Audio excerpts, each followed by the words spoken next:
La notion de devenir professionnel de tennis, c'est pas, la question c'est pas posée dans ces termes.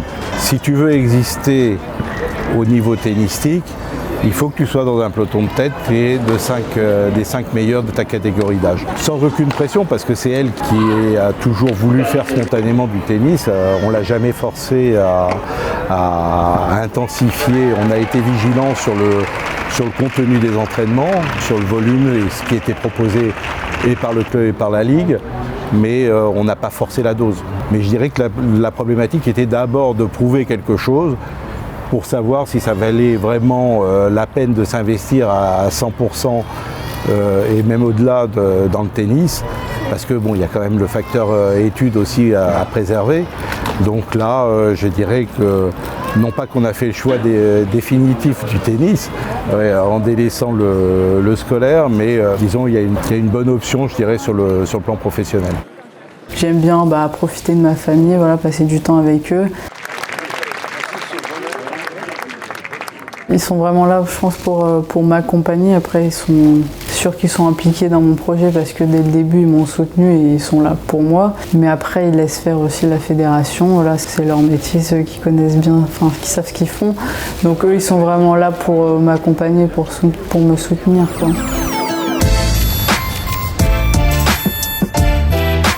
Les doutes que vous pouvez avoir, étant donné que je suis passé par là, je peux éventuellement en discuter avec vous et avoir une approche un peu différente de ce que vous connaissez au quotidien.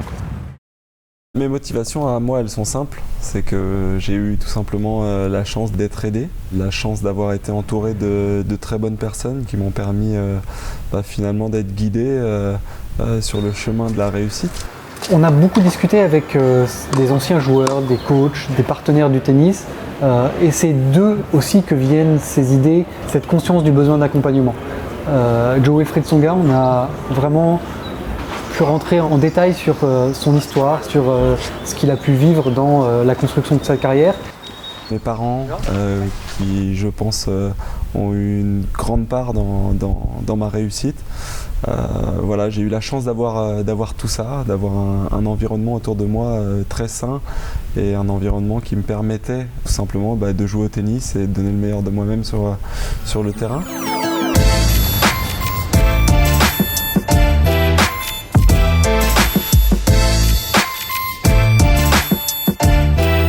Je suis né à Bruxelles. Mon père il est belge et ma mère elle est italienne.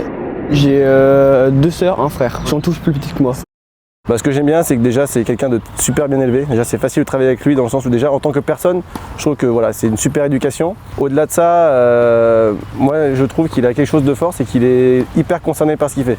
On sent que son projet c'est tennis, il pense qu'à ça, il vit que pour ça.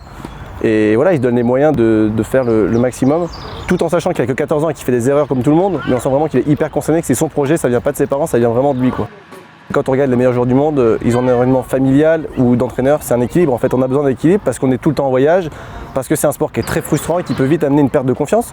Donc on a besoin de se raccrocher, voilà, par exemple à ses parents, ses entraîneurs. On est en communication constante, c'est-à-dire qu'on est 2 entraîneurs, mais on se voit tout le temps, ou on s'appelle quasiment 3 fois par jour pour Lucas. On a ses parents tout le temps au téléphone. En fait, on est une équipe et on vit ensemble le projet.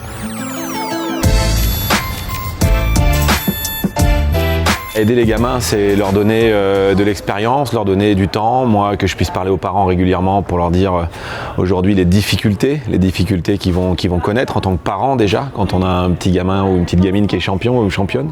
Donc c'est important de leur donner 2-3 coups d'avance parce que c'est compliqué. C'est un drôle de monde le tennis. Il y a 1 millier de personnes pour une centaine de joueurs, donc ça fait beaucoup.